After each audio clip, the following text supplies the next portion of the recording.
Vous le connaissez, lui, Laurent Fabius, le président du Conseil constitutionnel. Eh bien, je vais vous en apprendre une bien bonne, encore une fois.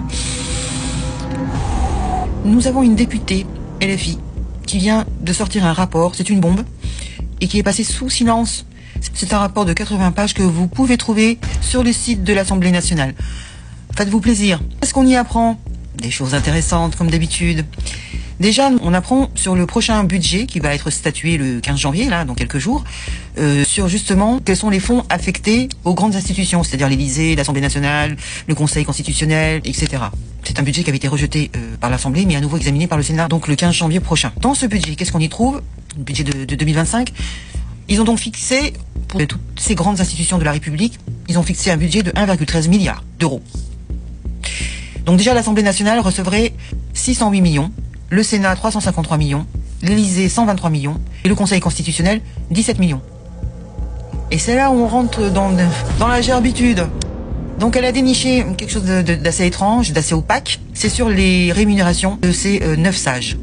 Vous savez qu'au Conseil constitutionnel, ils sont 9. Il leur est alloué un budget, un poste de dépense pour les charges du personnel, donc c'est 9,8 millions, dont 2,16 millions pour les 9 sages. Ça, c'est pour leur rémunération. Ils sont 9 et ils touchent 2,16 millions. Or, vous avez donc Alain Juppé, Jacques Mézard, Jacqueline Gouraud, Laurent Fabius, etc.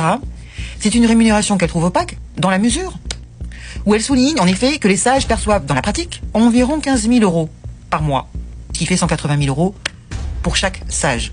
Ça nous fait 1,6 million, quelque chose comme ça. Donc on est loin des 2,16 millions.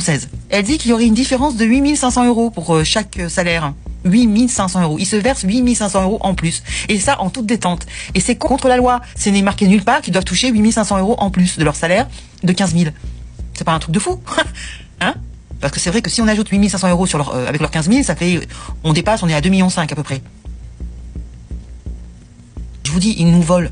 Ils nous volent tous les jours. Mais, sur tous les millefeuilles, hein. Tous les millefeuilles des institutions. Partout. Donc elle dit et bien sûr qu'ils ne respectent pas les règles de rémunération fixées par le législateur organique. En clair, ce revenu n'a aucune base légale. C'est une aberration totale. C'est un tour de passe-passe juridique qu'ils ont réussi à faire. Comment c'est possible? Elle dit qu'il y a une lettre qui date de mars 2001 de la secrétaire d'État au budget à cette époque. C'est Florence Parly. Elle là. C'est une lettre qui n'a jamais été publiée. C'est une ordonnance qu'elle a donc faite. Et le Conseil a pu augmenter leur rémunération des sages afin de compenser la fin d'un étonnant avantage fiscal dont ils bénéficiaient. Donc on leur avait enlevé un avantage fiscal. Du coup, cette Parly a fait une ordonnance pour qu'ils touchent 8 500 euros en plus de leur salaire. Non, c'est pas possible.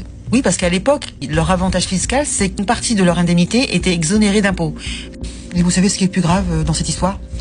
C'est qu'ils sont garants de la Constitution. Ils sont 9 pour protéger la Constitution française.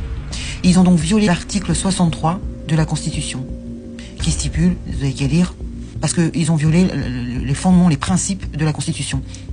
Ça fait depuis 25 ans qu'ils nous volent. C'est un manque à gagner pour les contribuables, à peu près de 25 millions. 25 millions. Tout ça parce qu'il y a une ordonnance qui a été faite en 2001, en mars 2001, parce qu'ils avaient un abattement de 50% sur leurs indemnités, pas payer d'impôts. 50%. On leur avait enlevé cet avantage et du coup, résultat des courses, ça fait 25 ans qu'ils nous la mettent bien, hein, 1 million chaque année qu'ils nous prennent pour qu'on leur donne une indemnité qu'on ne sait même pas d'où ça sort. C'est une violation de la Constitution. On peut se reposer sur rien maintenant. Si même les garants de la Constitution se permettent ce genre de largesse, et ceci depuis des années, c'est pas une année, 2 années, ça fait 25 ans que ça dure, moi je rends mon tablier. Hein. C'est plus la peine de voter, c'est plus la peine d'y croire. Ça suffit. En même temps, quand vous mettez quelqu'un qui a eu des problèmes avec le sang contaminé, voilà, tout est dit. C'est d'une tristesse. Pauvre France, oui.